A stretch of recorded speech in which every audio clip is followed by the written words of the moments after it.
Hello, good morning, good afternoon, good evening, everyone. I'm Agnese Zīle-Veisberga, and I'm working for the Ministry of Interior of Latvia. I'm working with the topics related to policy against trafficking in human beings. Miss Antoaneta Vassileva, hello, and Miss Petya Nestorova, hello. And they kindly agreed to talk to us about the trafficking in human beings and what should be your actions against trafficking in human beings. What is GRETA? What's its mission? What do you do here? What do you do here in Latvia? And yeah, maybe introduce yourself. My name is Antoaneta Vassileva. I am the first vice president of GRETA, a group of independent experts. We are a group of 15 members.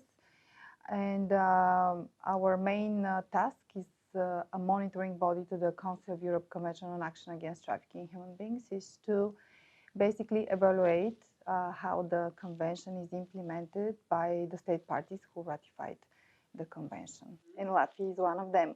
And the reasons we are here this week is because Latvia did this in 2008, and we are doing now the third round of evaluation, basically focusing on access to justice and remedies of victims of trafficking, which is extremely important when it comes to supporting victims, identification, rehabilitation, and giving back the lives of the victims. As regards trafficking in human beings, what is the overall situation in Europe globally? And maybe you have spotted some trends that are not that visible yet, but will be a great concern in the near future. Yes, I think I will try to answer this question. My name is Petya Nestorova, and I have been the executive secretary of the Secretariat of this Anti-Trafficking Convention since 2010.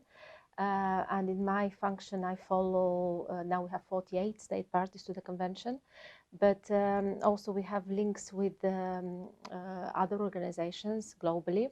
And the United Nations Office for Drugs and Crime, UNODC, in their latest global report on trafficking in persons, have noticed in particular an increase in trafficking for labor exploitation, which has accounted for 38% of identified victims. And we see the same trend in Europe as well at the regional level. Another trend is an increase in the number of children who fall victim in trafficking. Globally, it is 1/3 of all identified victims who are children, and in particular boys, the number is increasing.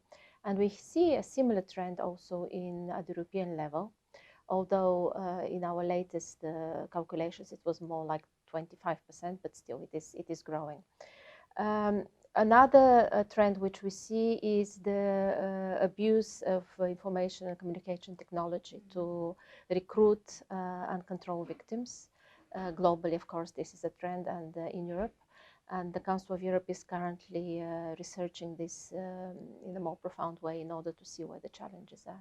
What steps as international community should we take to respond to these new trends? Because these are trends that we haven't experienced before. Yes, we need a smart mix of measures which are taken at, several levels. State level, at the level of the business community, because labor exploitation often takes place through legitimate businesses, and also the level of civil society, including trade unions, and at the level of the consumers, all of us, society. So, as I said, it's a mixture of measures.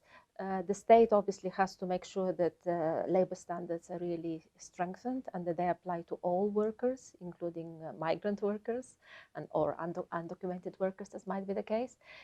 Businesses should be held accountable. We're talking about corporate business responsibility and accountability as well. And there is more and more talk about making businesses responsible to report on what measures they're taking to prevent trafficking and modern slavery, as is sometimes called. And then at the level of civil society, obviously trade unions have a very important role to play. We all as consumers have to be aware also of ethical consumer behavior.